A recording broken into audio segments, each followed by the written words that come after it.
দর্শক, রাজধানীর নিরাপত্তা পরিস্থিতি জানাতে সরাসরি যুক্ত হচ্ছেন সহকর্মী জান্নাতুল মোহনা এবং এইচ হিমেল। আমি প্রথমেই চলে যাব বাংলা মোটরে মোহনার কাছে। মোহনা আছেন। মোহনা, আপনি তো রাজধানীর চিত্র তুলে ধরবেনই, সাথে আরেকটি বিষয় জানাবেন যে আইন শৃঙ্খলা বাহিনীর অবস্থান বা তৎপরতা আপনার চোখে কেমন পড়ছে?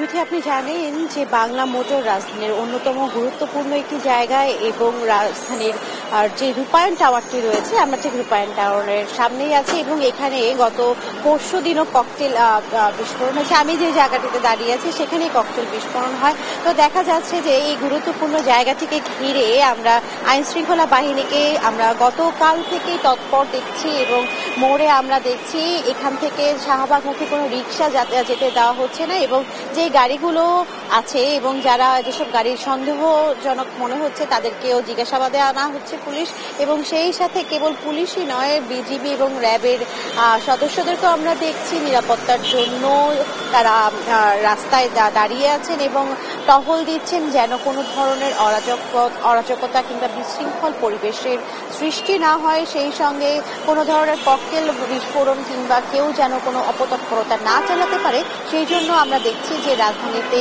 এই গুরুত্বপূর্ণ পয়েন্টে পুলিশ খুবই তৎপর এবং আইন শৃঙ্খলা বাহিনী খুবই তৎপর। তবে একটি বিষয়, আজকে লকডাউনকে ঘিরে আমরা যানবাহনের তৎপরতা কম দেখছি এবং যানবাহন আমরা যে পরিমাণ দেখেছিলাম কিংবা সীমিত পরিসরে দেখছি যানবাহন, যেমন আগে বাসের সংখ্যা ছিল একাধিকের এবং বাসের সংখ্যাটা আমরা দেখছি গত কয়েকদিনের তুলনায় আজ খুবই কম এবং সেই সাথে যাত্রীর পরিমাণও কম। বেশিরভাগ বাসে কিন্তু ফাঁকা আমরা দেখতে পাচ্ছি এবং বেশিরভাগ বাস বিভিন্ন পয়েন্টের মোড়ে মোড়ে দাঁড়িয়ে আছে যাত্রী তোলার জন্য এবং তারাও জানাচ্ছেন যে অন্যান্য দিনের তুলনায় যাত্রী সংখ্যা কম কিছুটা। এবং সেই সাথে আমরা যখন রাস্তায় যে পথচারী রয়েছেন, সাধারণ জনগণ রয়েছেন, তাদেরকে যখন জিজ্ঞেস করছি যে লকডাউন নিয়ে তারা কোনো শঙ্কায় ছিলেন কিনা, তারা বলছেন যে কিছুটা শঙ্কিত থাকলেও এখনো মোটামুটি তারা স্বাভাবিক পরিস্থিতি দেখে বের হচ্ছেন এবং স্বাভাবিক হয়ে গেছেন।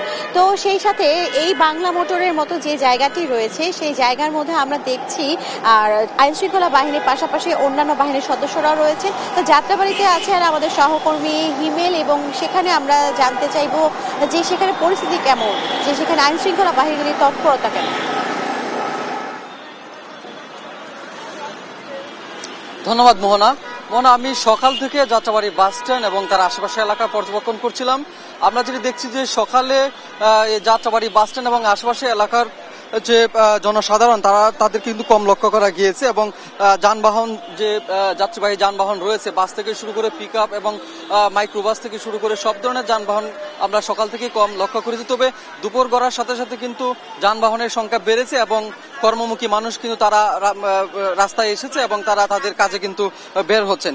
অর্থাৎ সকালের তুলনায় এখন দুপুরের পরপর কিন্তু এই মুহূর্তে আমরা যেটা দেখতে পাচ্ছি যে রাস্তার মধ্যে যে মানুষের যে আনাগোনা, প্রতিদিনের মতো যে মানুষের যে কর্মক্ষেত্রে যাওয়া, তাদের যে দৈনন্দিন কাজগুলো থাকে সেজন্য কিন্তু মানুষ কিন্তু বের হচ্ছে। যাত্রাবাড়ির এলাকা জুড়ে আমরা পর্যবেক্ষণ করার পর এখানকার যে নগরবাসীরা রয়েছেন এবং বিভিন্ন ধরনের পেশাজীবীরা রয়েছেন তাদের সাথে কথা বলেছি। তারা যেটি বলছেন, সকালে আসলে তারা বিভিন্ন শঙ্কার কারণে বের হন নাই, নিরাপত্তা ইস্যুজনিত কারণ তারা কিন্তু বের হন না, তেমনটা কিন্তু এখানকার বাসিন্দারা আমাদেরকে জানিয়েছেন। অন্যদিকে আমরা যেটি দেখেছি সকালে ঢাকা শহরের যে যাত্রাবাড়ি বাস টার্মিনাল থেকে যেহেতু ঢাকা সিটিতে লোকাল বাসগুলা ছাড়ে, সেই বাসগুলো কিন্তু সংখ্যায় কম ছেড়েছে এবং দুপুরে কিন্তু সেই বাসগুলোর সংখ্যা ক্রমে ক্রমে বৃদ্ধি পাচ্ছে। অন্যদিকে দূরপাল্লা যে বাস রয়েছে, আমরা পোস্তগোলা যে মাওয়া এক্সপ্রেস রয়েছে সেই মাওয়া এক্সপ্রেসে আমরা গিয়েছি, সেখানে দেখি যে দূরপাল্লার বাসের সংখ্যা কিন্তু আমরা কম লক্ষ্য করতে পেরেছি এবং সেখানে যাত্রীরা কিন্তু অনেকক্ষণ যাবত অপেক্ষা করছেন, ঘন্টার পর ঘন্টা। তারা যেটি বলছেন 2 থেকে 3 ঘন্টা যাবত তারা অপেক্ষা করছেন, কিন্তু কোনো ধরনের বাস এবং যানবাহন তারা